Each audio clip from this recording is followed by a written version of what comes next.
Okay, time to talk about Talk to Me. And yeah, this is a film that dropped on Netflix. I had heard a lot about this film, and now that I actually saw it, I like this film. This is not a horror film that is it's not one of those where everything has to be explained to you, which is what I like about it. This is one of those times where I watched this film and I kind of just went like, what is going on here? And I had to admit that put me in the main character's kind of mindset, who doesn't really know what's going on with this whole thing. I'll explain to you the basic premise of this film, that essentially it's about this group of teenagers who, for some reason, they have possession of this arm that's kind of, I don't know, coated in plaster of Paris or something. Anyway, they say that there's an actual arm underneath this thing, and it belonged to a psychic or something like that, who was able to connect with the other side. So what happens is, basically, you go to these things, for lack of a better term, seance parties, and the person grabs the hand, and they light a candle, and then they say, "Talk to me." At that point in time, a spirit appears, and it's different for everybody. It's a different spirit every time.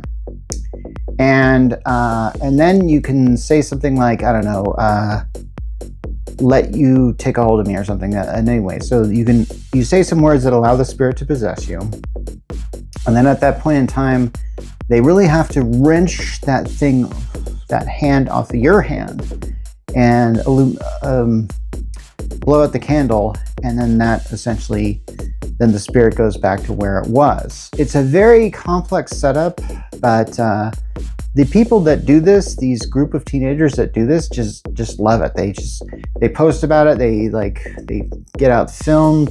They get out their cameras on their phones and they start filming this stuff. And it's sort of like this thing they do. So the main character of this film, I think her name is Mia or something like that. She has recently, her mother has passed away. And she's friends with this one person named Jade, who has a brother named Robbie. And she's pretty close to Jade, but Jade's kind of selfish sometimes. And Robbie is actually a good friends with Mia. So at one point in time, Mia is actually involved in one of these things. And when she's possessed of the spirit, she looks right at Robbie and says they'd like him. And so after this happens, when we see this, when this scene is shown, we're shown the spirit. So this isn't something this is a supernatural thing going on. This was one of those films where I kind of thought, okay, is this whole thing based on some sort of, I don't know, power of suggestion or something? I don't know. Or is this one big trick that just goes out of control? It definitely goes out of control. And there's some parts here that when eventually it turns out that at the next one of these parties, Robbie decides to get this hand treatment.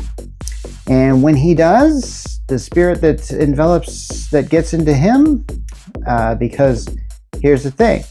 You can only be on this thing for so long and not much longer. Now, it is never really explained where these people get this hand or how they know to do this ritual. That part, I'm kind of went okay, is there a prequel movie that I'm missing here? And honestly, I don't really want to see that prequel movie, really.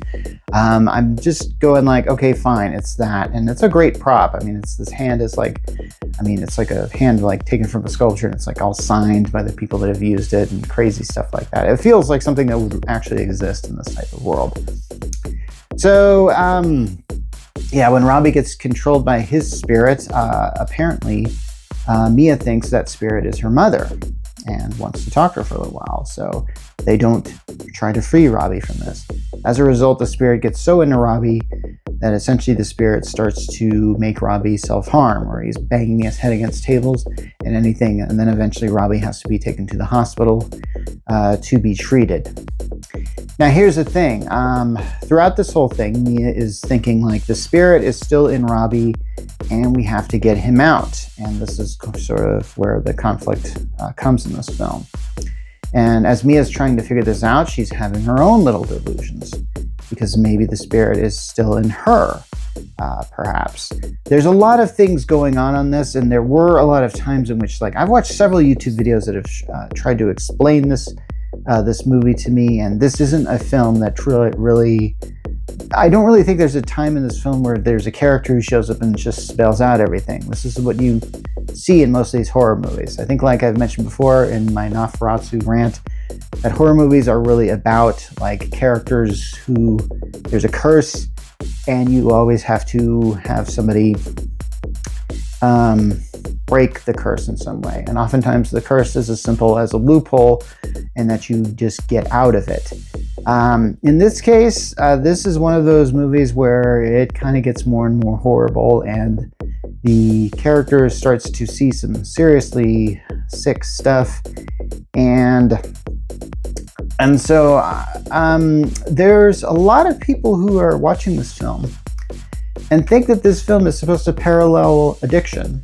You know, this idea of essentially taking a drug and then having the symptoms of that drug, and then trying to take more of the drug so you can stop the thing from happening, but it doesn't work that way. And so, but how it does work is you stop taking the drugs and stuff like that, and eventually whatever spirit is there just kind of goes away, because that's apparently how this hand thing works, that if you stop using it, eventually the spirit just stops bothering you. But apparently you are kind of haunted by it depending on how long you hold the hand of this thing.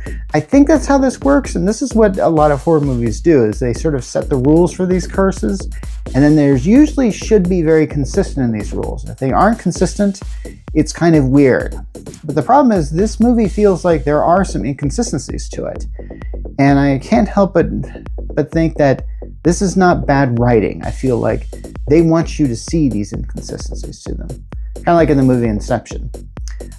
So basically this whole thing ends up with Mia sort of trying to save Robbie, and it never really works. In fact, I'm going to get into some spoilers here, but as far as I can tell, the spirit that is messing with Mia is doing so in such a way that it is able to disguise itself as Mia's late mother and give her advice that is not good. Now, Mia's mother accidentally committed suicide by taking too many sleeping pills, and Mia's been on a strained relationship with her father.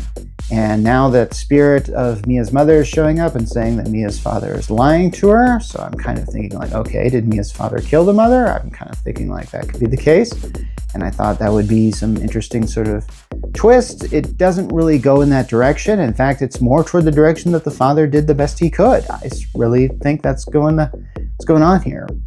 Unfortunately, the spirit, I think what happens is takes the form of her father and then switches at the last minute, so Mia sort of kills her father. And I kind of thought, okay, that's kind of interesting as far as like, okay, so the spirit is really messing with Mia here. By the end of the film, Mia goes to try and free Robbie from this by essentially like trying to kill him, because I think that's how she thinks Robbie can be freed, is that the only way he can be free of this curse is if his body dies. So she actually goes to take him out and push him into traffic. And at that point in time, Jade intervenes and stuff like that. And Mia is killed. At least that's what I believe happens, because that's what they're showing us in this thing. Now, this is one of those scenes, or this is one of those films where everything comes full circle and it totally makes sense as far as the ending is concerned. Where Mia wakes up and she's like in the hospital, but all the lights are going off and she doesn't really understand what's going on. And then there's like this light that appears from out of nowhere, and then there's a hand that reaches out and she grabs the hand, and now she is one of the spirits that plaster hand is essentially summoning. And that is a really great ending. And I thought, wow, that's pretty cool. So I believe that is what's going on in this film, but this is a film I will probably watch again, because there is a lot of subtlety to it, and I highly recommend this film because of it. If you like films that where you really have to use your brain, you will love Talk to Me. Anyway, that's it for now. This is Mark Rollins from the Geek Church, signing off.